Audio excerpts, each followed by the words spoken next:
चले जाना, कोई भी जीव पैदा होना, चाहे कितना भी समा संसार में रहे, तो अखीर को जाना ही होगा बनता है। इंद्रपुरी शिवपुरी ब्रह्मपुरी तो जिन्नियां पुरियां ने इन्हां दा अंत विनाश हो जाएगा। सो जितनियां 84 लख योनियां ने वो भी सारियां ही सतगुरु जी के वचन मुताबिक जो उपजो सो बिन सह परो आज के काल। जिहड़ी चीज़ पैदा हुई है उसका विनाश अखीर हो जाएगा। जे विनाश नहीं है तो परमेश्वर दे जो प्यारे ने परमेश्वर का रूप हो जाते हैं, जहाँ परमेश्वर निरंकार वो सदा वास्ते ही संसार विच रहिंदा है। वो सारी सृष्टि विच वास करता है। इस करके जिहड़े उहदे नाल जुड़ जाते वो भी संसार विच ही रहिंदे ने, जाते किते नहीं। ये जग सच्चे की है कोठड़ी सच्चे का विश्वास। परमेश्वर तो पहला कोई भी पैदा नहीं होया, केवल तो केवल परमेश्वर ही सी। जिस तरह गिणती गिणन लग्या एक तो पहला कोई नहीं, इस तरह परमेश्वर तो पहला कोई नहीं है। तो गुरु नानक साहब जी ने एक ओंकार तो बाणी शुरू की है, क्योंकि एक तो पहला कोई भी नहीं सी। उस तो बाद एक तो बाद सारी गिणती शुरू हुई। परमेश्वर तो बाद जिन्नियां जूनियां भी परमेश्वर ने निरंकार जी ने पैदा कीतियां ने, बहुत सारिया जोनियां संसार में खत्म हो चुकियां ने। बहुत सारिया जोनियां संसार में की महापुरुष नवियां पैदा कर देंगे ने। मिसाल के तौर पर मक्खी है, वशिष्ठ जी ने बनाई है। जो टिड्डी दल तुसीं सुनते हो, आम तौर पर बहुत लंबे समय तो पिछे टिड्डी दल आया सी, ये गोरखनाथ ने पैदा कर दी सी। मच्छर भगवान कृष्ण ने पैदा कर दिता। कई जोनियां संसार में अलोप हो चुकियां ने, कई जोनियां संसार में नवियां पैदा हो जांदियां ने। वो परमेश्वर के हुक्म मुताबिक ही, उसके हुक्म अनुसार ही जोनियां पैदा होंदियां रहिंदियां ने, मरदियां रहिंदियां ने। पर वेदां शास्त्रां के कथन मुताबिक 84 लख जोन गिणती विच नहीं आउंदी। हले साइंसदानां दे कहना 84 लख सौखा है, पर गिणती करनी बहुत औखी है। सो उन्हां दे विचों इक्को ही एक जोनी ऐसी है, मानस जोनी ऐसी है, जिहड़ी परमेश्वर का नाम सुन भी सकते है तो जप भी सकती है। होर कोई जोन सुन तो सकदियां ने, पर उन्होंने इस गल की समझ नहीं, इस गल का ज्ञान नहीं है। असी कित्थों आए हैं, कित्थे जाना है। जिन्ने भी पशु पंछी ने गुरबाणी चलती है, स्पीकरां विच पाठी सिंह पढ़ते हैं, बहुत मानस जोनी विच भी उसनूं नहीं सुणदे। ते जिहड़े पशु बिरती वाले मनुख हुंदे ने, वो वश गल है, उन्हां दी पशुआं वाली बिरती हो जाती है। ते जिहड़े देवतियां वाली बिरती है, उन्होंने लोग देवता कहण लग जाते हैं। कोई चंगे कर्म नगर विच शहर विच कोई चंगे कर्म करता होवे, उन्होंने लोग देवता कहण लग जाते हैं। गुरु गोबिंद सिंह साहब जी महाराज की बाणी है, साध कर्म जे पुरख कमावे, नाम देवता जगत कहावे। साधा वर्गे कर्म कोई करे मनुख, उन्होंने लोग देवता कहण लग जाते। कुदरती गल है। कोई पशुओं वाले कर्म करन लग जाए मनुख, कई बारी लड़का कोई ज़्यादा घूमता हो, माता कह देंदी तो कुत्ते मांगर सारी दिहाड़ी घूमता रहना, उन्होंने कुत्ते का दर्जा दे देंगे, पर वो कुत्ता हुंदा नहीं। वो कर्म देख के उन्होंने माता पिता उस जोनी का दर्जा दे देंगे। इसी तरह गुरु ग्रंथ साहब जी महाराज भी बहुत सारे मनुष्य ऐसे ने, जिन्होंने मनुष्य होंदियां होया भी मनुष्य नहीं कहा जाता, वो पशु कहा जाता है। जिन्होंने गुरु मंत्र की सोझी नहीं, गुरु का ज्ञान नहीं लिया, वो मनुखों को सतगुरु जी कां कुत्ते गधे सप सूर ये जूना सब तो भैड़ियां ने, और इन्हों का दर्जा उस जूनी को दे देंगे। ਕਾਂ ਸਭ ਤੋਂ ਮਾੜੀ ਜੂਨ ਹੈ। ਇਹ ਚੰਗੀ ਤੋਂ ਚੰਗੀ ਚੀਜ਼ ਵੀ ਖਾ ਲੈਂਦਾ ਤੇ ਮਾੜੀ ਤੋਂ ਮਾੜੀ ਚੀਜ਼ ਵੀ ਖਾ ਲੈਂਦਾ। ਗੰਦਗੀ ਦੇ ਵੀ ਫਰੋਲਦਾ ਹੈ ਤੇ ਚੰਗੀ ਤੋਂ ਚੰਗੀ ਤੁਸੀਂ ਆਪਣੀ ਰਸੋਈ ਵਿੱਚ ਸਾਰੀਆਂ ਚੀਜ਼ਾਂ ਛੱਡ ਕੇ ਚਲੇ ਜਾਓ, ਮੱਖਣ ਵਿੱਚੋਂ ਚ ਮਾਰੇਗਾ, ਉਹਦੇ ਵਿੱਚੋਂ ਚ ਮਾਰਨਾ, ਚੰਗੀ ਚੀਜ਼ ਵਿੱਚ ਆਪਣਾ ਚੁੰਝ ਮਾਰੇਗਾ। ਬਾਕੀ ਖੇਤਾਂ ਵਿੱਚ ਚਲੇ ਜਾਊਗਾ, ਮਾੜੀ ਤੋਂ ਮਾੜੀ ਚੀਜ਼ ਵਿੱਚ ਵੀ ਇਹ ਆਪਣੀ ਚੁੰਝ ਡੋਬ ਦਿੰਦਾ। ਸਭ ਤੋਂ ਮਾੜੀ ਜੂਨ ਗਿਣੀ ਆ। ਤੇ ਕਾਂ ਕੁੱਤਾ ਵੀ ਚੰਗੀ ਤੋਂ ਚੰਗੀ ਚੀਜ਼ ਖਾ ਜਾਂਦਾ ਤੇ ਮਾੜੀ ਤੋਂ ਮਾੜੀ ਚੀਜ਼ ਵੀ ਖਾ ਜਾਂਦਾ। ਗਧਾ ਜਿਹੜਾ ਹੈ, ਗਧਾ ਵੀ ਢੇਰਾਂ ਤੇ ਚੁਗਦੇ ਨੇ, ਗੰਦਗੀ ਵੀ ਗਧੇ ਚੁਗਦੇ ਨੇ, ਪਰ ਜਦੋਂ ਇਹਨੇ ਪਾਣੀ ਪਿਲਾਉਣ ਲੱਗਦੇ ਆ ਤੇ ਪਾਣੀ ਇਹ ਸਾਫ਼ ਕਰਕੇ ਭਾਂਡੇ ਦੇ ਵਿੱਚ ਪਾਣੀ ਪੀਂਦਾ। ਉੱਦਾਂ ਖੜਾ ਪਾਣੀ ਛੱਪੜ ਵਿੱਚ ਜਾਂ ਕਿਤੇ ਵੀ ਖੜਾ ਪਾਣੀ ਹੋਵੇ, ਤੁਸੀਂ ਗਧੇ ਘੋੜੇ ਨੂੰ ਪਾਣੀ ਪੀਂਦੇ ਨਹੀਂ ਦੇਖੋਗੇ। ਉਹਨੂੰ ਜਦ ਵੀ ਰੱਖਣ ਵਾਲੇ ਪਾਣੀ ਪਿਲਾਉਂਦੇ ਆ, ਉਹ ਬਾਲਟੀ ਨੂੰ ਸਵੱਛ ਕਰਕੇ ਧੋ ਕੇ ਪਾਣੀ ਪਿਲਾਉਂਦੇ ਆ। ਚੰਗੀ ਚੀਜ਼ ਵਿੱਚ ਵੀ ਖਾ ਲੈਂਦਾ ਤੇ ਮਾੜੀ ਚੀਜ਼ ਨੂੰ ਵੀ ਖਾ ਲੈਂਦਾ। ਤੇ ਸੂਰ ਜਿਹੜਾ ਹੈ, ਗੰਦਗੀ ਵੀ ਖਾ ਜਾਂਦਾ, ਚੰਗੀ ਚੀਜ਼ ਵੀ ਖਾ ਜਾਂਦਾ। ਇਹ ਜੂਨਾਂ ਭੈੜੀਆਂ ਨੇ, ਕਿਉਂਕਿ ਜਾਂ ਤਾਂ ਮਾੜੀ ਚੀਜ਼ ਹੀ ਖਾਂਦਾ ਹੋਵੇ ਤਾਂ ਬਹੁਤ ਮਾੜੀ ਚੀਜ਼ ਹੈ। ਇਹ ਚੰਗੀ ਵੀ ਖਾ ਜਾਂਦੇ ਆ, ਮਾੜੀ ਵੀ ਖਾ ਜਾਂਦੇ। ਸੂਰ ਸਾਰੇ ਨਗਰ ਦੀ ਗੰਦਗੀ ਸਾਫ਼ ਕਰ ਦਿੰਦਾ। ਮਾੜੀ ਤੋਂ ਮਾੜੀਆਂ ਚੀਜ਼ਾਂ ਜਿਹੜੀਆਂ ਨੇ, ਸੂਰ ਉਹਨਾਂ ਨੂੰ ਸਾਫ਼ ਕਰ ਜਾਂਦਾ। ਕਬੀਰ ਸਾਹਿਬ ਜੀ ਦਾ ਬਚਨ ਹੈ, ਕਬੀਰ ਸਾਕਤ ਤੇ ਸੂਕਰ ਭਲਾ, ਰਾਖੇ ਹਾਛਾ ਗਾਓ। ਸਾਕਤ ਬੱਬਰਾ ਮਰ ਗਿਆ, ਕੋਈ ਲੇਹ ਨਾ ਉਸਕਾ ਨਾਓ। ਸੂਰ ਮਰ ਜਾਵੇ, ਪਿੰਡ ਦੇ ਲੋਕ ਕਹਿੰਦੇ ਵੀ ਗੰਦਗੀ ਸਾਫ਼ ਕਰ ਦਿੰਦਾ ਸੀ, ਚੰਗਾ ਸੀ, ਉਹਨੂੰ ਫਿਰ ਵੀ ਚੰਗਾ ਗਿਣਦੇ ਆ। ਨਵ ਦੇ ਨਾਮ ਤੋਂ ਟੁੱਟੇ ਹੋਏ ਪੁਰਸ਼ ਨੂੰ ਸੂਰ ਦੀ ਜੋਨੀ ਤੋਂ ਵੀ ਭੈੜਾ ਗਿਣਿਆ ਕਬੀਰ ਸਾਹਿਬ ਨੇ। ਇਸ ਕਰਕੇ ਮਾਨਸ ਸਰੀਰ ਵਿੱਚ ਹੁੰਦਿਆਂ ਹੋਇਆਂ ਵੀ ਮਨੁੱਖ ਦੇ ਕਰਮ ਮਾਨਸ ਵਾਲੇ ਨਾ ਹੋਣ, ਉਹਨੂੰ ਗੁਰਬਾਣੀ ਦਾ ਦਰਜਾ ਦਿੰਦੀ ਆ। ਸੰਸਾਰ ਦੇ ਲੋਕ ਵੀ ਉਹਨੂੰ ਪਸ਼ੂ, ਕੁੱਤਿਆਂ, ਬਿੱਲਿਆਂ, ਕੀੜਿਆਂ ਦਾ ਦਰਜਾ ਦੇ ਦਿੰਦੇ ਆ। ਇਸ ਤਰ੍ਹਾਂ ਬਹੁਤ ਸਾਰੇ ਮਨੁੱਖਾਂ ਦੇ ਐਸੇ ਕਰਮ ਨੇ, ਉਹਨਾਂ ਕਰਮਾਂ ਨੂੰ ਦੇਖ ਕੇ ਆਮ ਲੋਕ ਵੀ ਉਸ ਤੋਂ ਘਿਰਣਾ ਕਰਨ ਲੱਗ ਜਾਂਦੇ ਆ।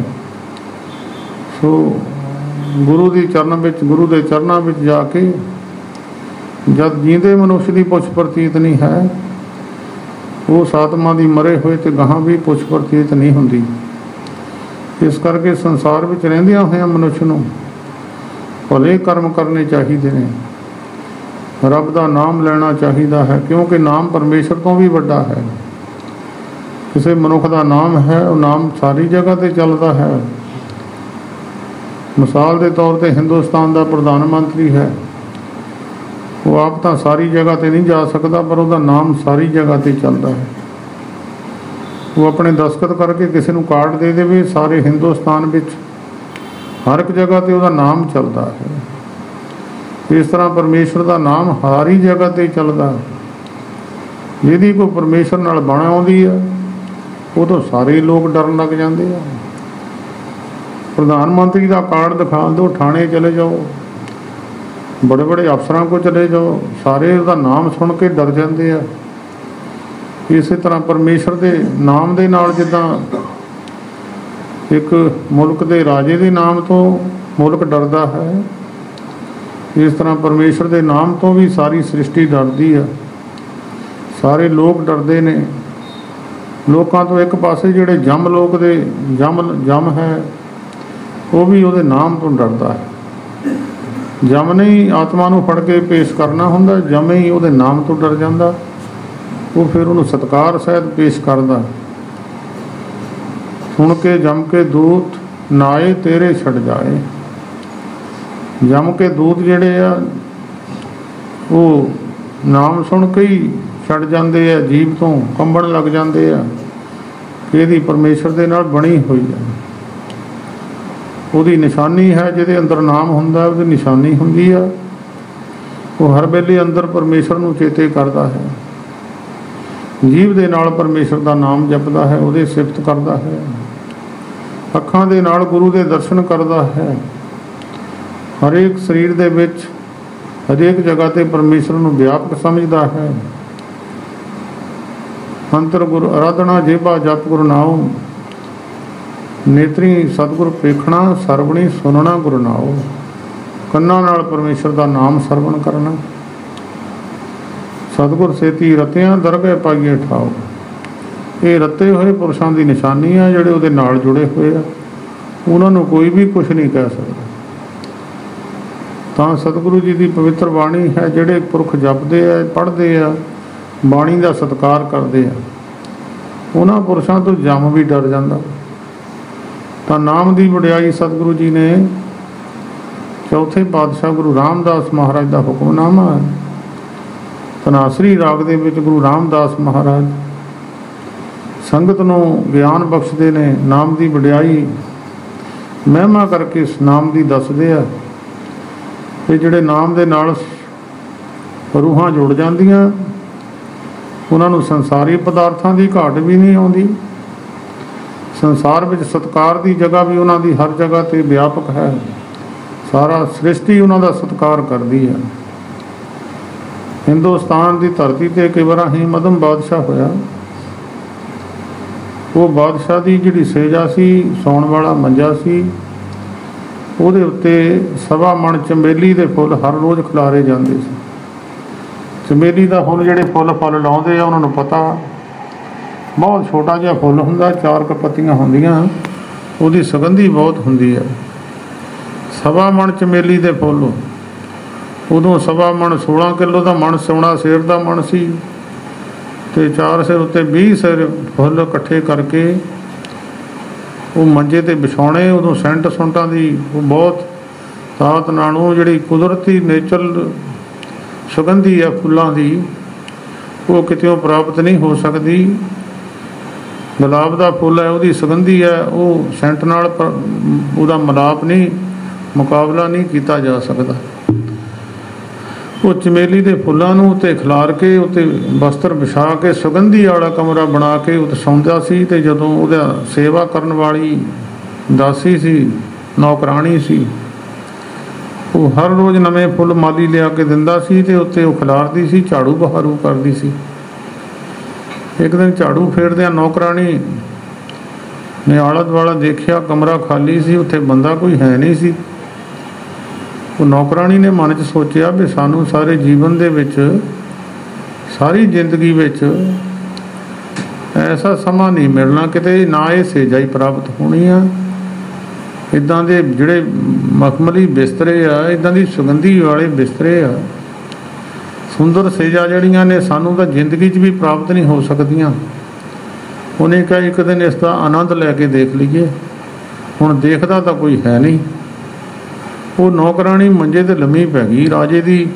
ਰਾਜੇ ਦਾ ਸਿੰਘਾਸਨ ਸੀ, ਉਹਦੇ 'ਤੇ ਨੌਕਰਾਣੀ ਲੰਮੀ ਪੈ ਗਈ। ਤੁਸੀਂ ਆਪਣੇ ਵੱਲ ਝਾਤੀ ਮਾਰੋ, ਤੁਹਾਡਾ ਕੋਈ ਨੌਕਰ ਗੋਹਾ ਚੱਕਣ ਵਾਲਾ ਤੁਹਾਡੇ ਮੰਜੇ 'ਤੇ ਪੈ ਜਾਵੇ, ਮਨੁੱਖ ਦੇ ਮਨ 'ਤੇ ਕੀ ਬੀਤਦੀ ਹੈ। ਅਤੇ ਜਦੋਂ ਉਹਦੀ ਐਸੀ ਅੱਖ ਲੱਗੀ, ਉਹਨੂੰ ਕਿੰਨਾ ਸਮਾਂ ਜਾਗ ਹੀ ਨਾ ਆਈ, ਅਤੇ ਰਾਜਾ ਆ ਗਿਆ। ਉੱਧਰੋਂ ਰਾਜੇ ਨੇ ਦੇਖਿਆ, ਬੜਾ ਰਾਜੇ ਦੇ ਮਨ ਵਿੱਚ ਕ੍ਰੋਧ ਆਇਆ ਕਿ ਮੇਰੇ ਝਾੜੂ ਫੇਰਨੇ ਵਾਲੀ, ਸਫਾਈਆਂ ਕਰਨ ਵਾਲੀ ਮੇਰੇ ਮੰਜੇ 'ਤੇ ਇਹਦੀ ਕੀ ਹਿੰਮਤ ਹੈ। ਉਹਨੇ ਪੁੱਛਿਆ, ਦੱਸਿਆ ਕੁਛ ਨਹੀਂ, ਨਾ ਤਾਂ ਉਹਨੂੰ ਛੇੜਿਆ ਹੀ, ਡੰਡਾ ਲਿਆ ਕੇ 5-7 ਡੰਡੇ ਉਹਦੇ ਮਾਰੇ ਤਾਂ ਉਹ ਉੱਠ ਖੜੀ। ਉਹ ਉੱਚੀ ਉੱਚੀ ਰੋਣ ਵੀ ਲੱਗ ਪਈ ਅਤੇ ਹੱਸਣ ਵੀ ਲੱਗ ਪਈ। ਕਦੀ ਰੋਣ ਲੱਗ ਪਿਆ ਕਰੇ, ਕਦੀ ਹੱਸਣ ਲੱਗ ਪਿਆ ਕਰੇ। ਉਹ ਰਾਜਾ ਕਹਿਣ ਲੱਗਾ, ਤੂੰ ਹੱਸਦੀ ਕਿਉਂ ਆ? ਉਹ ਕਹਿਣ ਲੱਗੀ, ਤੈਨੂੰ ਕੀ, ਤੂੰ ਜਿਹੜੀ ਸਜ਼ਾ ਦੇਣੀ ਸੀ ਦੇ ਦਿੱਤੀ, ਤੂੰ ਆਰਾਮ ਨਾਲ ਆਪਣਾ ਕੰਮ ਕਰ। ਉਹ ਕਹਿੰਦਾ, ਸਜ਼ਾ ਤੈਨੂੰ ਮੈਂ ਹੋਰ ਦੇਣੀ, ਸੱਚੋ ਸੱਚ ਦੱਸ, ਹੱਸਣ ਦਾ ਕਾਰਨ ਕੀ ਹੈ? ਰੋਣਾ ਤਾਂ ਤੇਰਾ ਬਣਦਾ ਹੀ ਸੀ, ਹੱਸਣਾ ਨਹੀਂ ਬਣਦਾ ਸੀ। ਇਹ ਨਵੀਂ ਗੱਲ ਤੂੰ ਕੀਤੀ ਹੈ। ਉਹ ਕਹਿਣ ਲੱਗੀ, ਮੈਂ ਤਾਂ ਹੱਸੀ ਹਾਂ ਪਿਆ ਜਿਹੜੀ ਸੇਜਾ ਆ, ਇਸ ਸੇਜਾ ਦੇ ਉੱਤੇ ਰਾਜੇ ਮਹਾਰਾਜੇ ਵਿਸਰਾਮ ਕਰਦੇ ਆ। ਮੈਂ ਤਾਂ ਅੱਧਾ ਕੁ ਘੰਟਾ ਮੇਰੀ ਅੱਖ ਲੱਗੀ ਹੋਣੀ ਆ, ਅੱਧਾ ਕੁ ਘੰਟਾ ਮੈਂ ਇਹਦਾ ਆਨੰਦ ਮਾਣਿਆ। ਉਹਦੀ ਇਵਜ਼ ਦੇ ਵਿੱਚ ਮੈਨੂੰ 5-7 ਡੰਡੇ ਸਜ਼ਾ ਸਹਿਣੀ ਪਈ ਆ। ਮੈਂ ਹੱਸੀ ਇਸ ਕਰਕੇ ਜਿਹੜੇ ਰੋਜ਼ ਇਸ ਸੇਜਾ 'ਤੇ ਸੌਂਦੇ ਆ, ਉਹਨਾਂ ਨੂੰ ਕਿੰਨੀ ਕੁ ਸਜ਼ਾ ਮਿਲੂਗੀ। ਰਾਜੇ ਦੇ ਅੰਦਰ, ਮਨ ਦੇ ਅੰਦਰ ਜਦੋਂ ਠੋਕਰ ਲੱਗ ਜਾਂਦੀ ਕਿਸੇ ਬੰਦੇ ਨੂੰ, ਕਈ ਵਾਰੀ ਬੋਲੀ ਠੋਕਰ ਮਾਰ ਜਾਂਦੀ ਆ। ਕਈ ਬੰਦਿਆਂ ਨੂੰ ਐਸੀ ਬੋਲੀ ਕਾਟ ਕਰ ਜਾਂਦੀ ਆ, ਉਹ ਬੰਦੇ ਜਾਂ ਕਈ ਵਾਰ ਆਤਮ ਹੱਤਿਆ ਕਰ ਜਾਂਦੇ ਆ, ਜਾਂ ਫਿਰ ਕਈ ਵਾਰੀ ਮਰਨ ਮਾਰਨ ਤੇ ਆ ਜਾਂਦੇ, ਜਾਂ ਪਰਿਵਾਰ ਵੀ ਉਹਨਾਂ ਦਾ ਖਰਾਬ ਹੋ ਜਾਵੇ, ਬੋਲੀ ਉਹਨਾਂ ਦੇ ਅੰਦਰ ਖੁੱਭ ਜਾਂਦੀ ਹੈ। ਦੁਰਯੋਧਨ ਦੀ ਬੋਲੀ ਪਾਂਡਵਾਂ ਦੇ ਅੰਦਰ ਖੁੱਭ ਗਈ ਤੇ ਦੇਖੋ ਕਿੰਨਾ ਵਿਨਾਸ਼ ਹੋਇਆ। ਕਬੀਰ ਸਾਹਿਬ ਕਹਿੰਦੇ ਇਹ ਬੋਲੀ ਐਸੀ ਸਹਾਰ ਜਾਵੇ ਕੋਈ ਬੰਦਾ, ਮੈਂ ਉਹਦਾ ਦਾਸ ਹੈ, ਉਹ ਮੇਰਾ ਗੁਰੂ ਹੈ। ਚੋਟ ਸਹਾਰੇ ਸ਼ਬਦ ਕੀ, ਤਾਸ ਗੁਰੂ ਮੈਂ ਦਾਸ। ਬੜੀ ਔਖੀ ਗੱਲ ਹੈ। ਤੁਸੀਂ ਸਟੇਜਾਂ ਤੇ ਕਈ ਬੰਦੇ ਬੋਲਦੇ ਬੋਲਦੇ ਕਹਿ ਜਾਂਦੇ ਮੇਰੇ ਵਰਗਾ ਮੂਰਖ ਕੋਈ ਨਹੀਂ ਹੈ, ਮੈਂ ਮੂਰਖ ਹਾਂ, ਮੈਂ ਸਾਰਿਆਂ ਤੋਂ ਨਿਆਣਾ। ਕਹਿਣ ਨਾਲ ਨਹੀਂ, ਜਦੋਂ ਭਰੀ ਸਭਾ ਜੁੜੀ ਹੋਵੇ ਉਹਦੇ ਵਿੱਚ ਕਿਸੇ ਨੂੰ ਖੜਾ ਹੋ ਕੇ ਕੋਈ ਕਹਿ ਦੇਵੇ ਇਹ ਮੂਰਖ ਹੈ, ਤਾਂ ਬੋਲੀ ਸਹਾਰਨੀ ਔਖੀ ਬੜੀ ਹੈ। ਕੋਈ ਨਰਾਦਰੀ ਦੇ ਸ਼ਬਦ ਭਰੀ ਸਭਾ ਵਿੱਚ ਬੈਠਾ ਹੋਵੇ ਮਨੁੱਖ, ਨਰਾਦਰੀ ਦੇ ਸ਼ਬਦ ਬੋਲ ਦੇਣੇ, ਇਹ ਸਹਿਣੇ ਬੜੇ ਔਖੇ ਆ। ਬੋਲੀ ਮਨੁੱਖ ਦੀ ਅੰਦਰ ਘਾਉ ਮਿਟਦਾ ਨਹੀਂ, ਤੇ ਤਲਵਾਰ ਦਾ ਫੱਟ ਤਾਂ ਮਿਟ ਜਾਂਦਾ, ਉਹਦਾ ਜ਼ਖਮ ਦਾ ਨਿਸ਼ਾਨ ਵੀ ਕਿਸੇ ਸਮੇਂ ਮਿਟ ਜਾਂਦਾ, ਪਰ ਬੋਲੀ ਦਾ ਜਿਹੜਾ ਅੰਦਰ ਘਾਉ ਕਰ ਜਾਂਦੀ। ਸ਼ਰੀਕਾਂ ਦੀ ਬੋਲੀ ਕਈ ਵਾਰੀ ਐਸੀ ਘਾਉ ਕਰਦੀ ਹੈ, ਮਨੁੱਖਾਂ ਦੇ ਕਤਲ ਹੋ ਜਾਂਦੇ ਆ, ਮਨੁੱਖ ਇੱਕ ਦੂਜੇ ਨੂੰ ਮਰਨ ਮਾਰਨ ਤੇ ਹੋ ਜਾਂਦੇ। ਮੈਨੂੰ ਇਹ ਬੋਲ ਬੋਲਿਆ ਸੀ, ਰਾਜੇ ਅੰਦਰ ਐਸੀ ਠੋਕਰ ਲੱਗੀ ਤੇ ਰਾਜੇ ਨੇ ਰਾਜ ਛੱਡ ਦਿੱਤਾ, ਆਪਣੇ ਮੁੰਡੇ ਨੂੰ ਰਾਜ ਸੰਭਾਲ ਕੇ ਚਲਿਆ ਗਿਆ। ਜੰਗਲ ਵਿੱਚ ਇੱਕ ਨਦੀ ਦੇ ਕਿਨਾਰੇ ਤਪੱਸਿਆ ਕਰਨ ਲੱਗ ਗਿਆ। ਸਮਾਂ ਬੀਤ ਗਿਆ, ਸੁਰਤ ਟਿਕ ਗਈ। ਸੁਰਤ ਨੂੰ ਰੋਕਣਾ ਹੁੰਦਾ, ਸੁਰਤ ਧਿਆਨ ਵਿੱਚ ਟਿਕ ਗਈ। ਸੁਰਤ ਇੱਕ ਜਗ੍ਹਾ ਤੇ ਟਿਕ ਜਾਂਦੀ, ਜਿੱਦਾਂ ਪਾਣੀ ਟਿਕ ਜਾਂਦਾ, ਪਾਣੀ ਵਿੱਚ ਮੂੰਹ ਦਿਸਣ ਲੱਗ ਜਾਂਦਾ, ਸੁਰਤ ਦਾ ਟਿਕਾਅ ਹੋ ਜਾਂਦਾ, ਉਹਦੇ ਵਿੱਚ ਵੀ ਪਰਮੇਸ਼ਰ ਦਾ ਦਰਸ਼ਨ ਹੋਣ ਲੱਗ ਜਾਂਦਾ। ਟਿਕਾਅ ਦੀ ਗੱਲ ਹੈ, ਗੱਲ ਟਿਕਣ ਦੀ ਹੈ। ਬਹੁਤ ਸਾਰੇ ਲੋਕ ਕਈ ਵਾਰੀ ਕੋਈ ਗੱਲ ਕਿਸੇ ਨੂੰ ਸੁਣਾਉਣੀ ਹੋਵੇ, ਕਹਿੰਦੇ ਟਿਕ ਕੇ ਬਹਿ ਕੇ ਜਰਾ ਮੇਰੀ ਧਿਆਨ ਨਾਲ ਗੱਲ ਸੁਣ, ਬਹਿ ਜਾ, ਤਸੱਲੀ ਨਾਲ ਬਹਿ ਜਾ, ਫਿਰ ਮੇਰੀ ਗੱਲ ਸੁਣ। ਉਹਨੂੰ ਟਿਕਾ ਕੇ ਬਹਾਲਦੇ ਆ ਵੀ ਚੰਗੀ ਤਰ੍ਹਾਂ ਮੇਰੀ ਗੱਲ ਧਿਆਨ ਲਾ ਕੇ ਸੁਣ। ਸੁਰਤ ਟਿਕ ਗਈ, ਸਾਰੀ ਗੱਲ ਸੁਰਤ ਮਨੁੱਖ ਦੀ ਅੱਜ ਕਲਯੁਗ ਦੇ ਸਮੇਂ ਵਿੱਚ ਬਹੁਤ ਘੱਟ ਸੁਰਤ ਟਿਕਦੀ ਆ। ਭਾਵੇਂ ਮਾਇਆ ਵੱਧ ਗਈ ਆ, ਸੁੱਖ ਵੱਧ ਗਏ ਆ, ਏਸੀ ਲੱਗ ਗਏ ਆ, ਗਰਮੀ ਘਟ ਗਈ ਆ, ਮਨਾਂ ਦੀ ਗਰਮੀ ਵੱਧ ਗਈ ਆ, ਸੁਰਤ ਦਾ ਟਿਕਾਓ ਖਿੰਡ ਗਿਆ। ਜਿਹਦੇ ਕੋਲ ਕਰੋੜਾਂ ਰੁਪਈਏ ਨੇ ਉਹਦੀ ਵੀ ਸੁਰਤ ਨੱਠੀ ਫਿਰਦੀ ਆ, ਅਰਬਾਂ ਰੁਪਈਏ ਉਹਦੀ ਵੀ ਸੁਰਤ ਨੱਠੀ ਫਿਰਦੀ ਆ, ਟਿਕਾ ਵਿੱਚ ਕੋਈ ਨਹੀਂ ਆਇਆ। ਅੱਜ ਲੋਕ ਇਸ ਸਮੇਂ ਵਿੱਚ ਅਰਦਾਸ ਕਰਦਿਆਂ ਸਮਿਆਂ 4-5 ਮਿੰਟ ਦੀ ਅਰਦਾਸ ਹੁੰਦੀ ਹੈ, ਉਹਦੇ ਵਿੱਚ ਵੀ ਟਿਕਾ ਆਉਂਦਾ ਨਹੀਂ ਆ। ਗਰੀਬ ਨੂੰ ਤਾਂ ਟਿਕਾ ਆਉਣਾ ਨਹੀਂ, ਅਮੀਰ ਨੂੰ ਵੀ ਨਹੀਂ ਆਉਂਦਾ। ਤੇ ਜਦੋਂ ਟਿਕ ਗਈ, ਸੁਰਤ ਟਿਕ ਗਈ, ਸਮਾਂ ਲੰਘ ਗਿਆ, ਤਾਂ ਫਿਰ ਉਹਦੇ ਲੜਕੇ ਨੂੰ ਕਿਸੇ ਨੇ, ਇੱਕ ਦੋ ਰਾਜੇ ਨੂੰ, ਉਹਦੇ ਰਾਜ ਵਿੱਚੋਂ ਕੋਈ ਬੰਦਾ ਉੱਥੋਂ ਲੰਘਿਆ, ਉਹਨੇ ਦੇਖਿਆ ਬੜੇ ਬੁਰੀ ਹਾਲਤ ਹੈ, ਸਰੀਰ ਦੇ ਕੱਪੜੇ ਵੀ ਪਾਟੇ ਹੋਏ ਆ, ਕਿੰਨਾ ਸਮਾਂ ਰਾਜੇ ਨੂੰ ਗਏ ਨੂੰ ਹੋਇਆ, ਟਾਂਕੇ ਲਾ ਲਾ ਕੇ ਕੱਪੜੇ ਪਾਏ ਆ, ਇੱਕ ਸੂਈ ਕੋਲ ਹੈ, ਸੂਈ ਨਾਲ ਟਾਂਕੇ ਲਾਈ ਜਾਂਦਾ, ਝੱਗੇ ਨੂੰ ਪਾ ਲੈਂਦਾ, ਕਦੀ ਕਛਹਿਰਾ ਪਾ ਲੈਂਦਾ। ਉਹਨੇ ਕਿਹਾ ਰਾਜਾ ਇਹ ਬੜਾ ਆਨੰਦ ਲੈਂਦਾ ਸੀ, ਬੜੇ ਇਹਦੇ ਸੁੱਖ ਸੀ ਇਹਦੇ ਕੋਲ। ਉਹ ਰਾਜੇ ਦੇ ਮੁੰਡੇ ਕੋਲ ਹੋਵੇ, ਜਿਹੜਾ ਪਿੰਡ ਵਾਲਾ ਵਿਅਕਤੀ ਸੀ, ਉੱਥੇ ਚਲਿਆ ਗਿਆ। ਉਹ ਮੁੰਡੇ ਨੂੰ ਕਹਿਣ ਲੱਗਿਆ, ਓਏ ਪੁੱਤ ਦੇ ਹੁੰਦਿਆਂ ਹੋਇਆਂ ਬਾਪ ਦਾ ਇਹ ਹਾਲ ਹੋਵੇ। ਜਿਸ ਔਲਾਦ ਦੀ ਖਾਤਰ ਸਾਰੀ ਜ਼ਿੰਦਗੀ ਮਨੁੱਖ ਲਾ ਦਿੰਦਾ, ਉਹ ਔਲਾਦ ਮੁੜ ਕੇ ਪੁੱਛੇ ਨਾ ਤਾਂ ਪੇ ਦੇ ਮਨ 'ਤੇ ਕੀ ਬੀਤਦੀ ਆ, ਦੱਸਣ ਦੀ ਕੋਈ ਜ਼ਰੂਰਤ ਨਹੀਂ ਹੈ। ਅਜੋਕਾ ਸਮਾਂ ਹੀ ਇਸ ਤਰ੍ਹਾਂ ਦਾ ਹੈ। ਉਹਦੇ ਪੁੱਤਰ ਨੂੰ ਜਾ ਕੇ ਕਿਸੇ ਨੇ ਬੋਲੀ ਮਾਰੀ, ਉਹ ਤੇਰਾ ਪੇ ਜਾ ਕੇ ਦੇਖ ਕਿਹੜੀ ਹਾਲਤ 'ਚ ਬੈਠਾ, ਕੀ ਤੇਰੇ ਮਹਿਲਾਂ ਨੂੰ ਕਰਨਾ, ਤੇਰੇ ਸੁੱਖ ਨੂੰ ਲਾਹਨਤ ਹੈ। ਔਲਾਦ ਸੁੱਖ ਲੈਂਦੀ ਹੋਵੇ, ਪੇ ਦੁੱਖ ਭੋਗਦਾ ਹੋਵੇ। ਐਸੀ ਬੋਲੀ ਮਾਰੀ ਉਹਦੇ ਮੁੰਡੇ ਨੇ, ਨਾਲ ਸਿਪਾਹੀ ਲੈ ਤੇ ਚੰਗੀ ਖਰਕਤ ਲੈ ਕੇ, ਚੰਗੀ ਫੌਜ ਲੈ ਕੇ ਨਾਲ ਤੁਰਿਆ। ਜੰਗਲ ਵਿੱਚ ਜਾ ਕੇ ਉਹਨੂੰ ਰਾਜੇ ਨੂੰ ਦੇਖਿਆ। ਰਾਜਾ ਨਦੀ ਦੇ ਕਿਨਾਰੇ 'ਤੇ ਬੈਠਾ, ਸੂਈ ਨਾਲ ਟਾਂਕੇ ਲਾਉਂਦਾ, ਆਪਣੇ ਉੱਪਰ ਲੈਣ ਵਾਲੀ ਗੋਦੜੀ ਜਿਹੜੀ ਆ ਉਹਨੂੰ ਟਾਂਕੇ ਲਾਉਂਦਾ। ਉਹ ਜਿਸਲੇ ਰਾਜੇ ਨੇ ਆਪਣੇ ਮੁੰਡੇ ਨੂੰ ਦੇਖਿਆ ਤੇ ਉਹਨੇ ਸੂਈ ਵਿੱਚ ਛੱਡ ਦਿੱਤੀ, ਉਹ ਗੋਦੜੀ ਇੱਕ ਪਾਸੇ ਰੱਖ ਦਿੱਤੀ। ਉਹਨੇ ਦੇਖਿਆ ਕੋਈ ਰਾਜੇ ਦੀ ਫੌਜ ਆਈ ਹੈ, ਆਪਣੇ ਮੁੰਡੇ ਨੂੰ ਤਾਂ ਪਛਾਣਿਆ ਨਾ ਉਹਨੇ, ਉਹਦੇ ਮੁੰਡੇ ਨੇ ਆ ਕੇ ਮੱਥਾ ਟੇਕਿਆ। ਮੱਥਾ ਟੇਕ ਕੇ ਕਹਿਣ ਲੱਗਾ, ਪਿਤਾ ਜੀ ਤੁਸੀਂ ਮੈਨੂੰ ਪਛਾਣਿਆ ਨਹੀਂ, ਮੈਂ ਤੁਹਾਡਾ ਪੁੱਤਰ ਹਾਂ, ਮੇਰਾ ਨਾਮ ਉਹਨੇ ਦੱਸਿਆ। ਮੱਥਾ ਟੇਕ ਕੇ ਕਹਿਣ ਲੱਗਿਆ, ਤੁਸੀਂ ਘਰ ਨੂੰ ਚਲੋ, ਬੜੀ ਮਾੜੀ ਗੱਲ ਹੈ, ਤੁਹਾਡੇ ਰਾਜ ਸੁੱਖ ਹੁੰਦਿਆਂ ਹੋਇਆਂ ਤੁਸੀਂ ਸਾਰਾ ਇੱਥੇ ਦੁਖੀ ਜੀਵਨ ਬਤੀਤ ਕਰਦੇ ਆ। ਧੀਆਂ ਪੁੱਤਰਾਂ ਵਾਸਤੇ ਲਾਹਨਤ ਦੀ ਗੱਲ ਹੁੰਦੀ ਹੈ। ਰਾਜੇ ਨੇ ਕਿਹਾ ਠੀਕ ਹੈ, ਚਲੇ ਜਾਂਦੇ ਆ। ਹਾਂ, ਮੇਰੀ ਸੂਈ ਵਿੱਚ ਡਿੱਗ ਪਈ ਹੈ, ਸੂਈ ਕੱਢ ਦੇ। ਉਹਨੇ ਕਿਹਾ ਸੂਈ ਕੀ ਕਰਨੀ ਉੱਥੇ, ਤੁਸੀਂ ਵਧਾਈਆਂ ਅਨੇਕਾਂ ਸੂਈਆਂ, ਸਾਡੇ ਕਿਤੇ ਘਾਟਾ ਰਹਿਣ ਦਿਓ, ਵਿੱਚੋਂ ਪਾਣੀ ਚੋਂ ਕਿੱਥੇ ਲੱਭਣੀ ਹੈ ਇਹ। ਉਹ ਕਹਿੰਦਾ ਜਿਹਨੂੰ ਨਾਲ ਲੈ ਕੇ ਤੁਰੀਏ ਨਾ ਉਹਦੀ ਲਾਜ ਹੁੰਦੀ ਆ। ਇਹ ਨਹੀਂ ਭਈ ਸਾਰੀ ਜ਼ਿੰਦਗੀ ਮਨੁੱਖ ਨਾਲ ਹੀ ਤੁਰਿਆ ਰਹੇ, ਔਖੀ ਵੇਲੇ ਸਾਥ ਚੜ ਜਾਵੇ। ਕਿਸੇ ਨੂੰ ਨਾਲ ਲੈ ਕੇ ਤੁਰੀਏ, ਉਹਨੂੰ ਨਾਲ ਹੀ ਲੈ ਕੇ ਆਈਏ। ਜਿਸ ਤਰ੍ਹਾਂ ਮਹਾਂਪੁਰਸ਼ਾਂ ਨੇ ਇੱਕ ਪ੍ਰਮਾਣ ਦਿੱਤਾ, ਉਹ ਕਹਿੰਦੇ ਵੀ ਇੱਕ ਜੰਗਲ ਵਿੱਚ ਦੋ ਦੋਸਤ ਤੁਰੇ ਜਾਂਦੇ ਸੀ।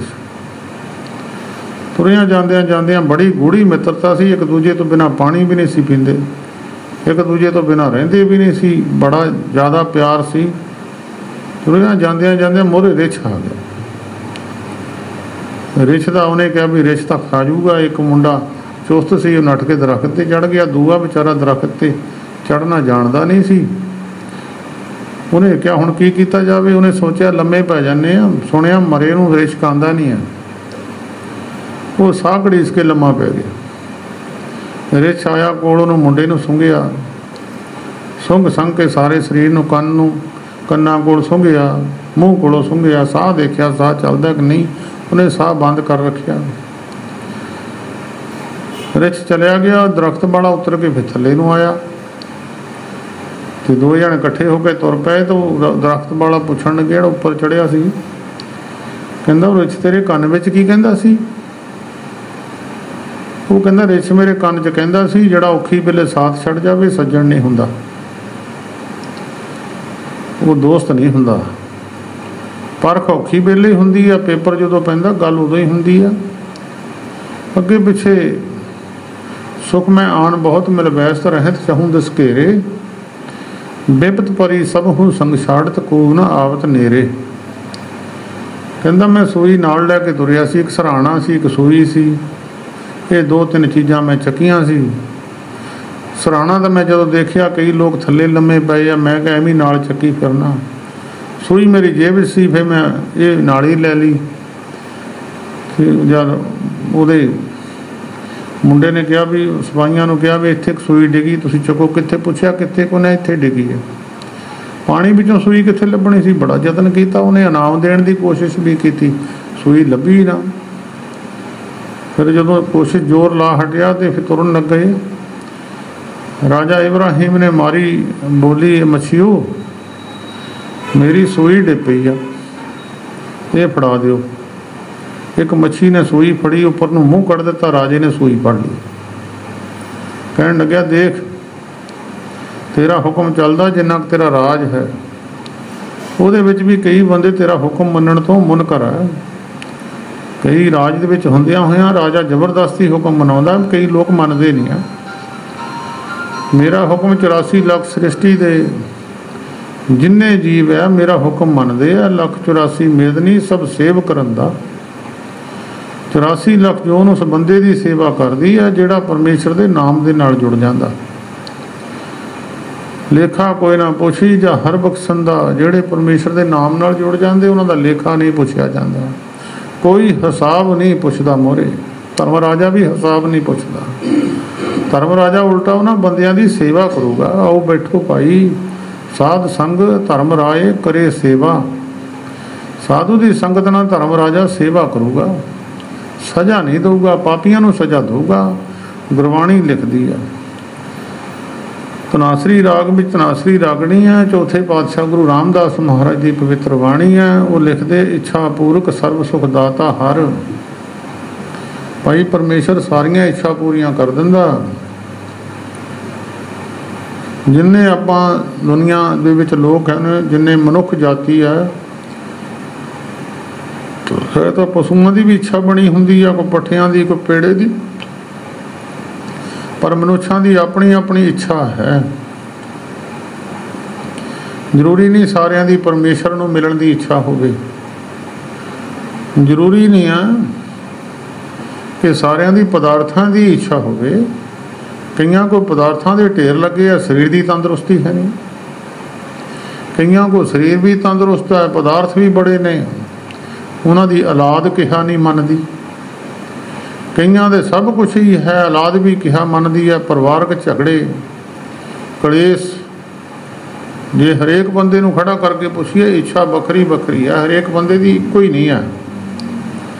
बहुत सारे बंदे इच्छा अपनी गवा के वो कहते साडी इच्छा कोई नहीं जी, जन्म मरण का चक्कर खत्म हो जाए, आउण जाण का चक्कर खत्म हो जाए, पैसे उन्होंने को भावें ना भी होण, उन्होंने कोई बात कोई पुछदा भी नहीं, भावें ना होवे, वो कहते सानू होर चीज़ों की इच्छा ही नहीं है। दिन लंघ गया, चाहे किसी ने दाल ना रोटी खा ली, चाहे किसी ने कड़ाह प्रसाद ना छक ली, चाहे किसी ने 36 पदार्थ छक ले, चाहे किसी ने सुक्की रोटी खा ली। दिन लंघ गया, वो कहते असीं तां जिहड़ा अगे औखी भीड़ पैनी है उस वास्ते यतन किया। कोई यतन बहुत सुख के किए, सारी जिंदगी सुख के यतन मनुख करदा, दुख को की हो ना कोई। जिहड़ा दुख पैना सी उहदा यतन कोई कीता नहीं है। तो जिस दी इच्छा ये बन जाती है मैनू अगे दुख खड़ा, मैं उहदी वास्ते कोई यतन कर लवां। कोई जिद्दां सियाल आउणा है तो मावां अपने बच्चों वास्ते पहले ही स्वेटर बुन के रख दिंदियां, यतन कर लिया। मीह आउणा, जिमीदारां ने तूड़ी संभाल के रख ली, मीह पै जाना बाहर तूड़ी गल जानी है, यतन कर लिया। तो होर सब्जी भाजी आटा दाणा मनुख ने यतन करके कोठियां भर लईआं, यतन कर लिया गाहां मैनू तंगी ना आवे। अगे वास्ते औलाद की शादी करनी है, यतन कर लिया, उन्हां वास्ते पैसे इकट्ठे कर लिए, यतन कर लिया। जिहड़ा औखी वेला आउणा सी जन्म मरण दा, जन्म का औखा समा आउणा सी, उहदा यतन कोई नहीं कीता। तां इच्छा पूर्वक परमेश्वर तो इच्छा सारियां पूरियां कर दिंदा है, पर इच्छा किसी की बनी भी ये इच्छा बन जाए महाराज मेरा जन्म मरण का त्रास नवरिया, मेरा जन्म मरण का दुख कट दिओ, ये इच्छा किसी की बन जाए तां ही गल है ना। इच्छा तो हो रही संसार दियां टेंशन वधी पई है हरेक बंदे दे मन दे अंदर। खुदाया बचाए इन तीनों से, पुलिस वकील हकीमों से। ये हरेक मनुख दे इन्हां गल्लां दी जरूरत जरूर पैंदी है, उत्थे मनुख फसिया होया। मन की इच्छा बदलण की जरूरत है। अरदास की है मौत तो बाद व्यक्ति की वो साख संबंधी धीआं पुत्र अरदास करते हैं महाराज दूजी जून में ना चलिया जाए साडा बजुर्ग, उन्होंने मुड़ के मानस जोनी दे दिओ, तुहाडे चरनां च आके बह जाए। चरनां दा निवास जिद्दां तुसीं बैठे, तुसीं चरनां विच बैठे आ, गुरु ग्रंथ साहिब के चरनां च बैठे, ये है चरनां दा निवास। अगे जाके परमेश्वर के चरनां च नहीं कोई भी बहिंदा, अरदासां बहुत हुंदियां। अरदास यही है अगला जन्म बंदे का मिल जाए, ये इच्छा बना के अरदास करिए। इच्छा पूर्वक परमेश्वर इच्छा पूरियां कर दिंदा। जां के बस है काम तेना, एक काम तेन गऊ का जिक्र आया गुरु ग्रंथ साहिब विच, एक पारजात रुख का वृक्ष का। ये जदों देवतियां राक्षसां ने समुद्र रिड़किया उस वेले 14 रतन निकले सी, उहदे विच एक पारजात रुख निकलिया सी, एक काम तेन गऊ निकली सी। ये दोए चीज़ां देवतियां दे हिस्से आ गईयां सी। अमृत भी देवतियां दे हिस्से आ गया सी ते शराब राक्षसां दे हिस्से आई ते जहर जिहड़ी सी वो शिव जी ने पी लई। इस तरह सारियां चीज़ां वंडियां गईयां। ये चीज़ जिहड़ी काम तेन गऊ दा ये सी को जिहड़ी इच्छा करके उहदे कोल मंग लईए वो दे दिंदी सी। पारजात रुख के थल्ले बह के कोई इच्छा कर लो, इच्छा पूरी हो जाती है। भगवान कृष्ण अपनी इस्त्री सत्याभामा नूं खुश करने वास्ते पारजात रुख नूं इंद्र के बाग विचों लैके आया सी। जुज मैं जोर छली चंद्रावल कान कृष्ण जादव भया, पारजात गोपी लै आया बिंद्रावन में रंग किया। पारजात रुख अपनियां गोपियां वास्ते भगवान कृष्ण लैके आए। ये दो चीज़ों की गुरु ग्रंथ साहिब में बहुत जगह पर नाम आया। ਇੱਛਾ ਪੂਰੀਆਂ ਤਾਂ ਕਰ ਦਿੰਦੇ ਪਰ ਮੁਕਤੀ ਨਹੀਂ ਦਿੰਦੇ। ਜਨਮ ਮਰਨ ਦਾ ਚੱਕਰ ਖਤਮ ਨਹੀਂ ਕਰਦੇ। ਨਾ ਤਾਂ ਕਾਮ ਤਿੰਨ ਗਊ ਕਰਦੀ ਹੈ, ਨਾ ਪਾਰਜਤ ਰੁੱਖ ਕਰਦਾ, ਸੰਸਾਰੀ ਪਦਾਰਥ ਦੇ ਦਿੰਦੇ ਆ। ਕਾਮ ਤਿੰਨ ਗਊ ਰਾਜਾ ਬਣਾ ਦੂਗੀ, ਪਾਰਜਤ ਰੁੱਖ ਰਾਜਾ ਬਣਾ ਦੂਗਾ। ਰਾਜੇ ਦੀ ਵੀ ਸਾਰੀਆਂ ਇੱਛਾ ਪੂਰੀਆਂ ਨਹੀਂ ਹੁੰਦੀਆਂ। ਰਾਜੇ ਮਹਾਰਾਜੇ ਜਾ ਜਾ ਕੇ ਮਹਾਂਪੁਰਸ਼ਾਂ ਦੇ ਚਰਨਾਂ ਵਿੱਚ ਲੇਲੜੀਆਂ ਕੱਢਦੇ ਆ, ਉਹਨਾਂ ਦੀ ਇੱਛਾ ਪੂਰੀਆਂ ਨਹੀਂ ਹੁੰਦੀਆਂ। ਬਹੁਤ ਇੱਛਾ ਘਾਟ ਰਹਿ ਜਾਂਦੀ ਆ। ਰਾਜਾ ਕਿਤੇ ਇਲਾਜ ਕਰਾ ਲਵੇ, ਸਰੀਰਕ ਦੁੱਖ ਆ ਜਾਵੇ, ਰਾਜਾ ਆਪਣਾ ਇਲਾਜ ਕਰ ਹੀ ਨਹੀਂ ਸਕਦਾ। ਉਹਦਾ ਸਾਰੇ ਕਈ ਵਾਰੀ ਡਾਕਟਰ ਵੀ ਜਵਾਬ ਦੇ ਦਿੰਦੇ ਆ, ਕਹਿੰਦੇ ਇਹ ਲਾ ਇਲਾਜ ਬਿਮਾਰੀ ਆ। ਸੋ ਰਾਜਾ ਜਿਹੜਾ ਹੈ, ਰਾਜੇ ਨੂੰ ਸ਼ਾਂਤੀ ਨਹੀਂ ਆ ਸਕਦੀ। ਰਾਜੇ ਨੂੰ ਸ਼ਾਂਤੀ ਉਹਨੂੰ ਆਈ ਆ ਜਿਹੜੇ ਪਰਮਾਰਥ ਨਾਲ ਜੁੜੇ ਹੋਏ ਸੀ। ਰਾਜਾ ਜਨਕ ਵਰਗੇ ਸ਼ਾਂਤ ਰੂਪ ਬੈਠੇ ਸੀ, ਰਾਜਾ ਪੀਪੇ ਵਰਗੇ ਸ਼ਾਂਤ ਰੂਪ ਬੈਠੇ ਸੀ। ਬਹੁਤ ਸਾਰੇ ਰਾਜੇ ਵੀ ਜਿਹੜੇ ਰੂਹਾਨੀਅਤ ਨਾਲ ਜੁੜੇ, ਰਾਜ ਵੀ ਕੀਤਾ ਤੇ ਰੂਹਾਨੀਅਤ ਦੀ ਦਾਤ ਵੀ ਲੋਕਾਂ ਨੂੰ ਵੰਡੀ। ਤਾਂ ਇਹ ਫਿਰ ਜਨਮ ਮਰਨ ਦਾ ਦੁੱਖ ਕਾਮ ਤਿੰਨ ਗਊ ਨਹੀਂ ਕੱਟ ਸਕਦੀ। ਸਤਿਗੁਰੂ ਜੀ ਕਹਿੰਦੇ ਹੈ ਤਾਂ ਉਹ ਵੀ ਪਰਮੇਸ਼ਰ ਦੇ ਵੱਸ ਵਿੱਚ ਹੀ ਆ। ਚਲੋ ਕਿਸੇ ਦੀ ਕੋਈ ਵੀ ਇੱਛਾ ਹੋਵੇ ਤੇ ਪਰਮੇਸ਼ਰ ਨੂੰ ਆਰਾਧਨ ਕਰ ਲਓ, ਕਾਮ ਤਿੰਨ ਗਊ ਲੱਭਣ ਦੀ ਜ਼ਰੂਰਤ ਹੀ ਨਹੀਂ ਹੈ। ਜੇ ਕੋਈ ਬਹੁਤ ਲੋਕ ਕਹਿਣ ਵੀ ਕਾਮ ਤਿੰਨ ਗਊ ਕੋਲੋਂ ਲੈ ਲਓ, ਗਊ ਵੀ ਤਾਂ ਉਹਦੇ ਵੱਸ ਵਿੱਚ ਬੈਠੀ ਆ, ਉਹਦੇ ਹੁਕਮ ਅਨੁਸਾਰ ਹੀ ਦਊਗੀ। ਪਰਮੇਸ਼ਰ ਦਾ ਨਾਮ ਸਭ ਤੋਂ ਵੱਡਾ ਹੈ। ਸੱਚਾ ਸਾਹਿਬ ਏਕ ਤੂੰ, ਜਿਨ ਸੱਚੋ ਸੱਚ ਵਰਤਾਇਆ, ਜਿਸ ਤੂੰ ਦੇ ਤਿਸ ਮਿਲੇ ਸੱਚ ਤਾਂ ਤਿਨੀ ਸੱਚ ਕਮਾਇਆ। ਸਤਿਗੁਰੂ ਮਿਲੀਏ ਸੱਚ ਪਾਇਆ, ਜਿਨ ਕੇ ਹਿਰਦੇ ਸੱਚ ਵਸਾਇਆ। ਮੂਰਖ ਸੱਚ ਨਾ ਜਾਣਨੀ, ਮਨਮੁਖੀ ਜਨਮ ਗਵਾਇਆ, ਵਿੱਚ ਦੁਨੀਆ ਕਾਹੇ ਆਇਆ। ਜਿੱਦਾਂ ਜੂਹੇ ਵਿੱਚ ਕੋਈ ਸਮਾਨ ਹਾਰ ਜਾਵੇ, ਜੋ ਹਾਰੀਏ ਦਾ ਫਿਰ ਤੁਸੀਂ ਦਿਲ ਪੁੱਛਿਆ ਜਾਣੋ। ਤੇ ਮਨੁੱਖ ਵੀ ਜਦੋਂ ਜਨਮ ਬਾਜੀ ਹਾਰ ਕੇ ਚਲਿਆ ਜਾਂਦਾ ਤੇ ਇਹਨੂੰ ਵੀ ਪੁੱਛਿਆ ਜਾਣੋ। ਜਦ ਬਾਜੀ ਹਾਰ ਕੇ ਚਲੇ ਗਏ ਸਭ ਕੁਝ ਲੁਟਾ ਦਿੰਦਾ। ਤਾਂ ਸਤਿਗੁਰੂ ਜੀ ਪਵਿੱਤਰ ਬਾਣੀ ਗੁਰੂ ਰਾਮਦਾਸ ਮਹਾਰਾਜ ਕਹਿੰਦੇ, ਸੋ ਐਸਾ ਹਰ ਧਿਆਈਏ ਮੇਰੇ ਜੀੜੇ, ਐਸੇ ਪਰਮੇਸ਼ਰ ਨੂੰ ਧਿਆਉਣਾ ਕਰੀਏ ਜੀਵ ਆਤਮਾ। ਇਹ ਜੀਵ ਆਤਮਾ ਨੂੰ ਸਤਿਗੁਰੂ ਜੀ ਨੇ ਸੰਬੋਧਨ ਕਰਕੇ ਕਿਹਾ। ਜਿੰਨੀ ਵੀ ਬਾਣੀ ਆਪਣੇ ਮਨ ਨੂੰ ਸੰਬੋਧਨ ਕਰਕੇ ਲਿਖੀ ਆ। ਗੁਰੂ ਤੇਗ ਬਹਾਦਰ ਸਾਹਿਬ ਜੀ ਦੀ ਪਵਿੱਤਰ ਬਾਣੀ ਸੁਣੋ। ਕਹੋ ਨਾਨਕ ਸੁਣ ਰੇ ਮਨਾ, ਇਹ ਮਨ ਨੂੰ ਸਮਝਾ ਕੇ ਸਾਰੀਆਂ ਗੱਲਾਂ ਕਹੀਆਂ। ਨਾਨਕ ਆਖੇ ਰੇ ਮਨਾ, ਸੁਣੀਏ ਸਿੱਖ ਸਹੀ, ਲੇਖਾ ਰੱਬ ਅਵਗਾਸੀ, ਮਗੇਸੀਆ ਬੈਠਾ ਕੱਢ ਬਹੀ, ਕਾਲਵਾਂ ਪੌਸਨ ਆਕੀਆਂ ਬਾਕੀ ਜਿਨਾ ਰਹੀ। ਤੇ ਗੁਰੂ ਨਾਨਕ ਸਾਹਿਬ ਜੀ ਨੇ ਜਾਂ ਬਾਣੀ ਗੁਰੂ ਤੇਗ ਬਹਾਦਰ ਸਾਹਿਬ ਜੀ ਜਾਂ ਬਾਕੀ ਗੁਰੂਆਂ ਦੀ ਬਾਣੀ ਉਹ ਮਨ ਨੂੰ ਹੀ ਸੰਬੋਧਨ ਕਰਕੇ ਲਿਖੀ ਹੈ। ਮਨ ਨੂੰ ਹੀ ਦੱਸਿਆ, ਮਨ ਨੂੰ ਸਮਝਾਇਆ। ਇਹ ਮਨ ਮਿੱਤਰ ਪਿਆਰਿਆ, ਮਿਲ ਵੇਲਾ ਹੈ ਇਹ, ਜਬ ਲਗ ਜੋਬਨ ਸਾਸ ਹੈ, ਤਬ ਲਗ ਇਹ ਤਨ ਦੇ। ਜਿੰਨਾ ਚਿਰ ਜਵਾਨੀ ਆ ਸਵਾਸ ਹੈ, ਉਨਾ ਚਿਰ ਇਹ ਤਨ। ਜਵਾਨੀ ਖਤਮ ਹੋ ਜਾਂਦੀ ਆ, ਤਨ ਦਾ ਕੋਈ ਨਾ ਕੋਈ ਬਕਾਰ ਖੜਾ ਹੋ ਜਾਂਦਾ। ਐਵੇਂ ਵਡੇਪਾ ਕਾਹਦਾ, ਜੀਣ ਨਹੀਂ ਹੁੰਦਾ ਵਡੇਪੇ ਦਾ ਕੋਈ, ਐਵੇਂ ਟਾਈਮੇ ਕੱਟਣ ਹੁੰਦਾ ਏ। ਸੋਹਾਂ ਪਦਾਰਥਾਂ ਦੇ ਢੇਰ ਸਰੀਰ ਹੀ ਨਹੀਂ ਚੰਗਾ, ਇੰਦਰੇ ਨਹੀਂ ਕਿਹਾ ਕਰਦੇ। ਵਡੇਪਾ ਤਾਂ ਇੱਕ ਆ ਗਿਆ, ਮੁੜ ਕੇ ਜਾਣਾ ਇਹ ਨਾ ਹੈ ਨਹੀਂ। ਯਾਰ ਵੇਸ ਕਰੇਂਦੀ ਆਈਏ। ਵਡੇਪਾ ਜਦੋਂ ਆਉਂਦਾ ਆਪਣਾ ਹੋਰ ਕੋਈ ਨਾ ਕੋਈ ਭੇਸ ਧਾਰਨ ਕਰ ਲੈਂਦਾ। ਕਈ ਵਾਰੀ ਦਾੜੇ ਚਿੱਟੀ ਹੋ ਜਾਂਦੀ, ਮਨੁੱਖ ਕਾਲੀ ਕਰ ਲੈਂਦਾ ਵੀ ਬੁੱਢੇ ਨਾ ਦਿਸੀਏ, ਪਰ ਹੋਰ ਕੋਈ ਰੂਪ ਧਾਰਨ ਕਰ ਲੈਣਾ। ਵਡੇਪਾ ਦਿਸਣ ਲੱਗੇ ਹੀ ਜਾਣਾ। ਤਾਂ ਗੁਰੂ ਰਾਮਦਾਸ ਮਹਾਰਾਜ ਕਹਿੰਦੇ ਆਪਣੇ ਮਨ ਨੂੰ ਸੋ ਐਸਾ ਹਰ ਧਿਆਈਏ, ਐਸੇ ਪਰਮੇਸ਼ਰ ਨੂੰ ਧਿਆਉਣਾ ਕਰੀਏ। ਧਿਆਨ ਵਿੱਚ ਜਿਹੜੀ ਧਿਆਨ ਵਿੱਚ ਗੱਲ ਆ ਜਿੰਨੀ ਉਹਨੂੰ ਧਿਆਈਏ ਕਹਿੰਦੇ ਆ। ਧਿਆਨ ਵਿੱਚ ਆ ਗਈ ਧਿਆਈਏ। ਸੋ ਐਸਾ ਹਰ ਧਿਆਈਏ ਮੇਰੇ ਜੀੜੇ, ਤਾਂ ਸਰਬ ਸੁਖ ਪਾਵੇ ਮੇਰੇ ਮਨਾ। ਕਹਿੰਦੇ ਸਾਰੇ ਸੰਸਾਰ ਦੇ ਸੁੱਖ ਤੈਨੂੰ ਪ੍ਰਾਪਤ ਹੋ ਜਾਣਗੇ। ਜਪ ਮਨ ਸਤਨਾਮ, ਸਦਾ ਸਤਨਾਮ। ਕਹਿੰਦੇ ਸਦਾ ਪਰਮੇਸ਼ਰ ਦਾ ਨਾਮ ਜਪਣਾ ਚਾਹੀਦਾ ਹੈ, ਸਦਾ ਹੀ। ਇਹ ਨਹੀਂ ਕਿ ਸਵੇਰ ਨੂੰ ਜਪ ਲਿਆ ਮੁੜ ਕੇ ਨਹੀਂ। ਜਦੋਂ ਮੌਤ ਦਿਸਦੀ ਹੋਵੇ ਫਿਰ ਰੱਬ ਚੇਤੇ ਹੀ ਰਹਿੰਦਾ, ਫਿਰ ਭੁੱਲਦਾ ਨਹੀਂ ਆ। ਕਿਸੇ ਨੂੰ ਫਾਂਸੀ ਸੁਣਾ ਦਿਓ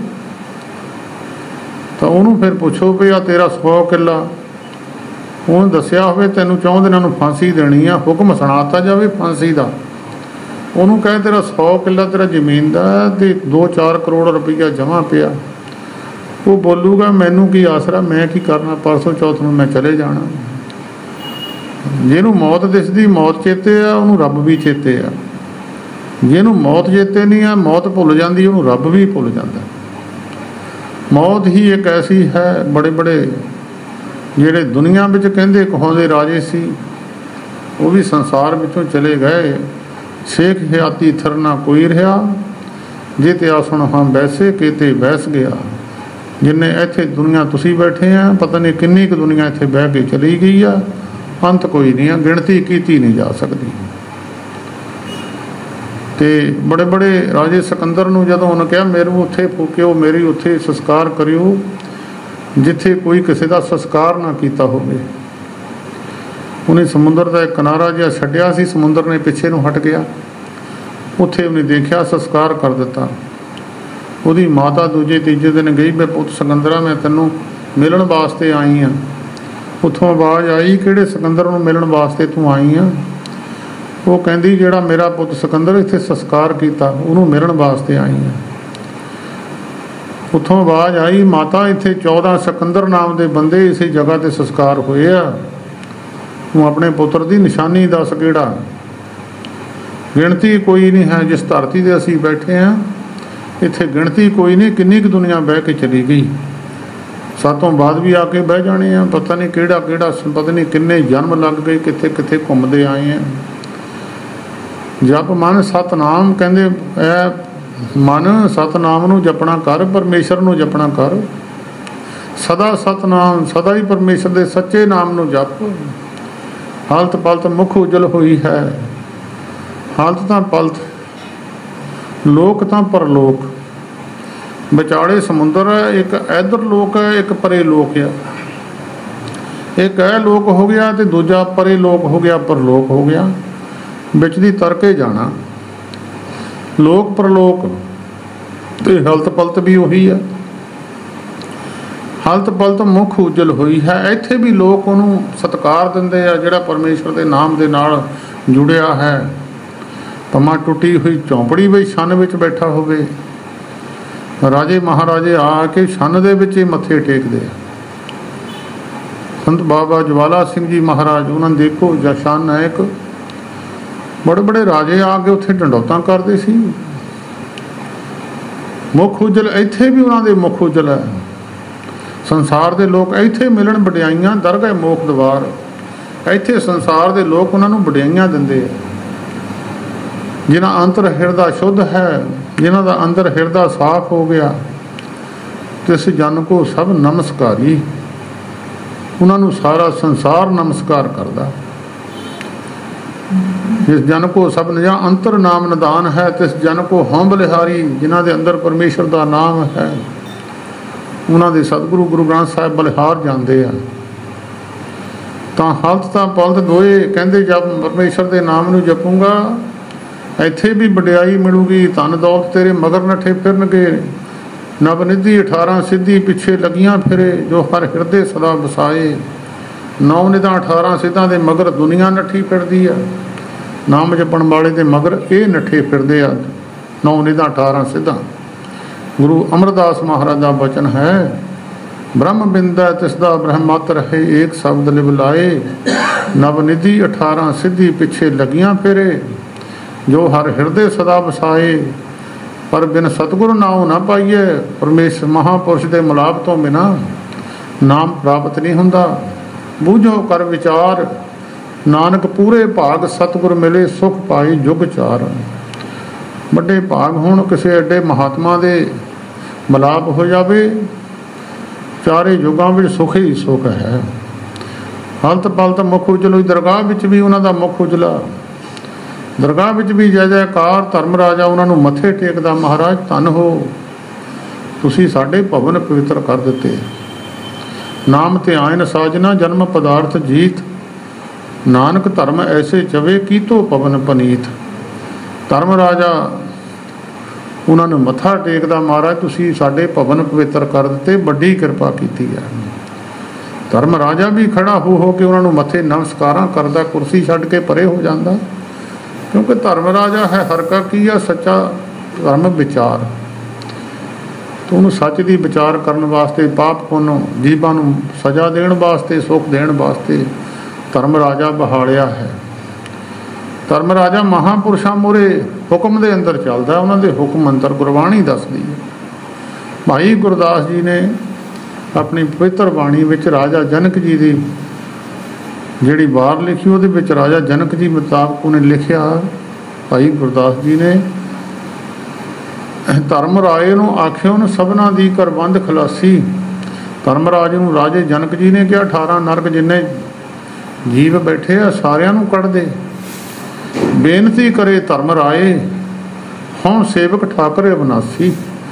धर्मराज ने बेनती की, महाराज उस मैं परमेश्वर का सेवक हाँ, मैं तो उहदे हुक्म अंदर बैठा, मैं अपनी मर्जी नाल कुछ नहीं कर सकता।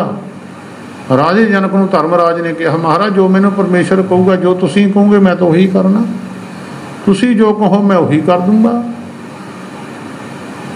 सो गुरमुखो, नाम जपण वालियां दी महिमा इत्थे भी उत्थे भी। भावें अज नौजवान पीढ़ी इधर नूं तुरदी नहीं है, जिहड़ा जवानी विच इधर नूं तुर पिया भाई, कहंदे वडेपे विच तां सारे ही तौबा कर जांदे आ, जवानी च तौबा कर जावे तां उहदी शाबाश है। वडेपे विच जाके तां सारे लत्तां दे हेठ दे कन्नां नूं हथ लाउंदे आ भी भुल गए, दूआ राह अख्तियार कर गए, जे इधर नूं चल जांदे असीं बड़ी मंजिल तय कर जाणी सी। कहंदे सूरमा हुआ नौजवानी विच लत्तां थल्ले दी कंन फड़ लवे ते मैं इस पासे नूं जाना, पर जवानी च तुरदा कोई नहीं है। फरीदा उमर सुहावड़ी बन सवनड़ी दे, बिरले कई पायन जिन्हां प्यारे ने। एक दूए तो सुंदर शरीर है, बिरले बिरले पुरुष है जिन्हां दा रब दे नाल प्यार है, सारियां दा रब दे नाल प्यार नहीं है।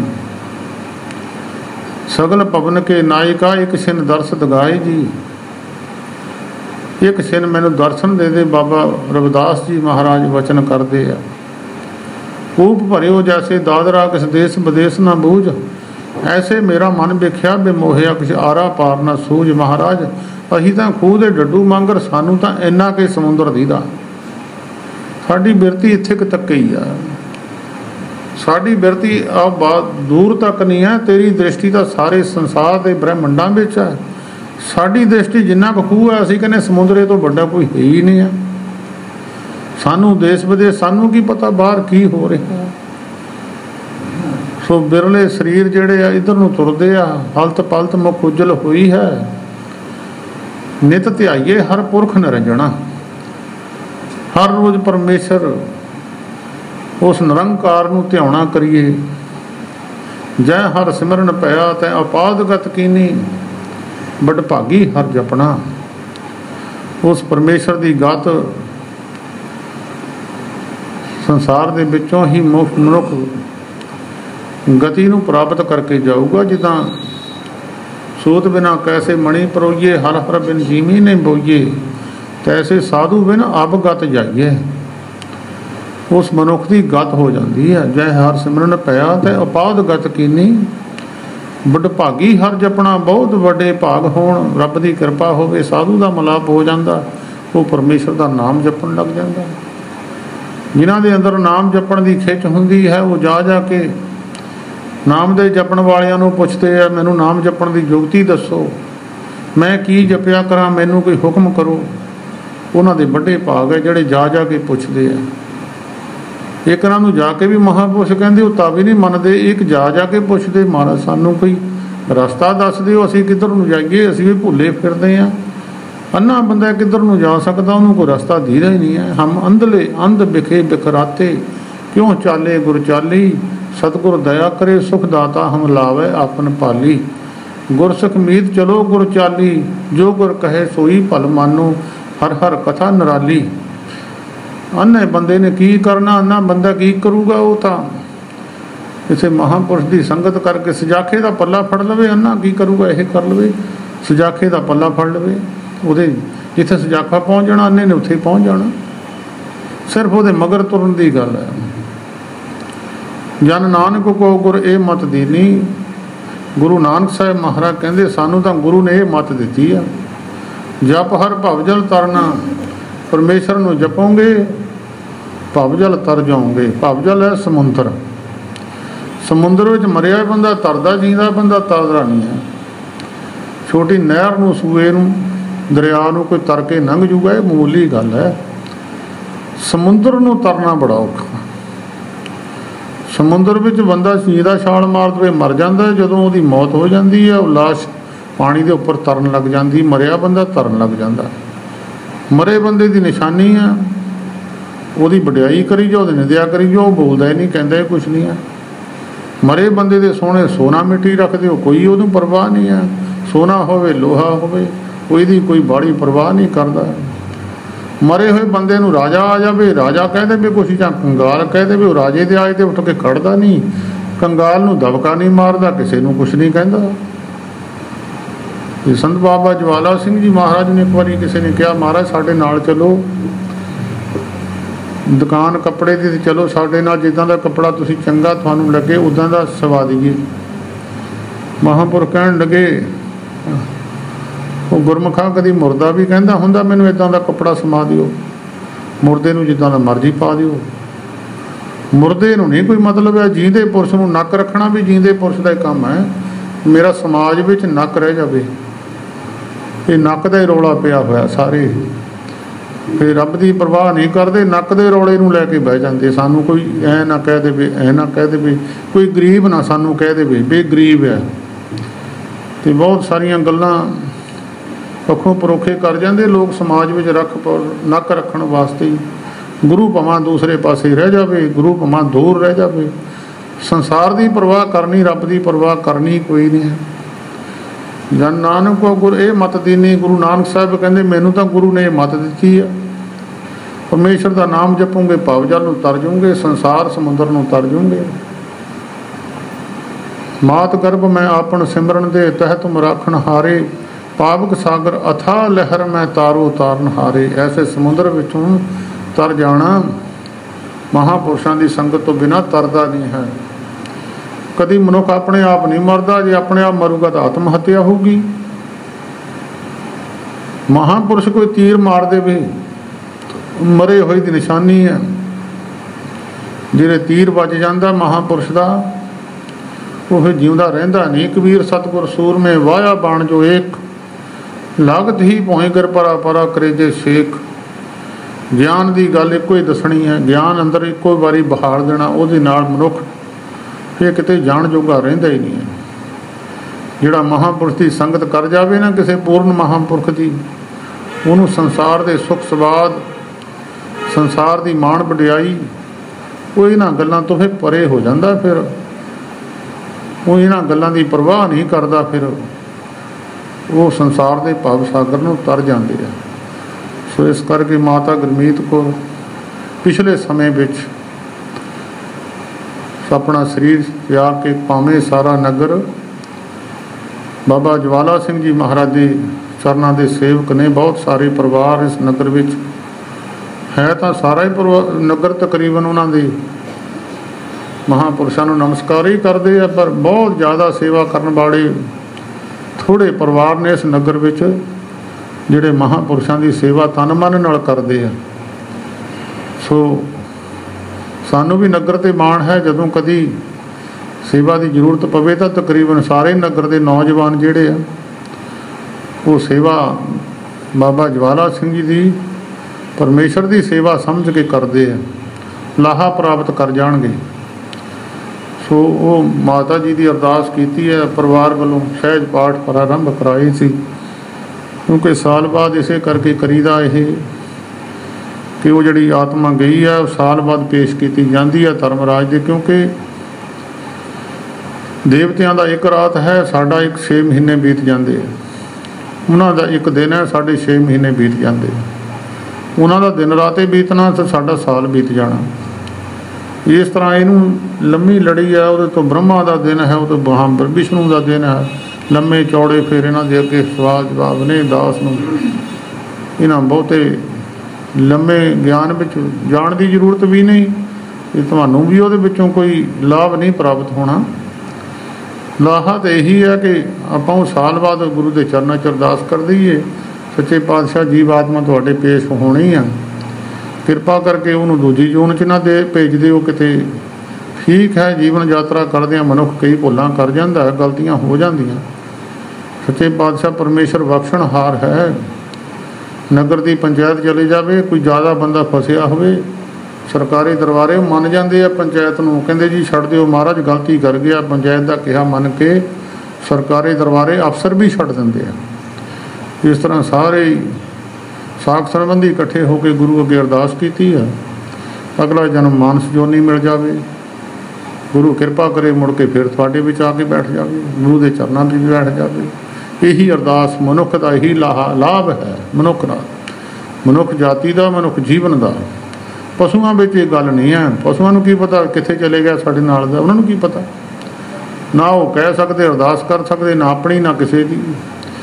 ਜਿਹੜਾ ਬੰਦਾ ਉਹ ਕਿਸੇ ਦੀ ਅਰਦਾਸ ਵੀ ਕਰ ਲੂ, ਆਪਣੀ ਅਰਦਾਸ ਵੀ ਆਪ ਹੀ ਕਰ ਲੂਗਾ। ਸੋ ਇਹਨੇ ਬਚਨ ਪ੍ਰਵਾਨ ਕਰੋ। ਸਾਰੀ ਸੰਗਤ ਪਾਈ ਜਿੰਨੇ ਗੁਰਮੁਖ ਪਿਆਰੇ ਆਏ ਪਰਿਵਾਰ ਵੱਲੋਂ ਜੀ ਆਇਆ, ਤੇ ਬਾਕੀ ਜਿਸ ਤਰ੍ਹਾਂ ਪਰਿਵਾਰ ਵਾਲਿਆਂ ਦਾ ਅਗਲਾ ਪ੍ਰੋਗਰਾਮ ਹੋਵੇ, ਦਾਸ ਦੀ ਇੰਨੀ ਸੇਵਾ ਪ੍ਰਵਾਨ ਕਰਨੀ। ਸਾਰੀ ਸੰਗਤ ਫਤਿਹ ਬੁਲਾਓ। ਵਾਹਿਗੁਰੂ ਜੀ ਕਾ ਖਾਲਸਾ, ਵਾਹਿਗੁਰੂ।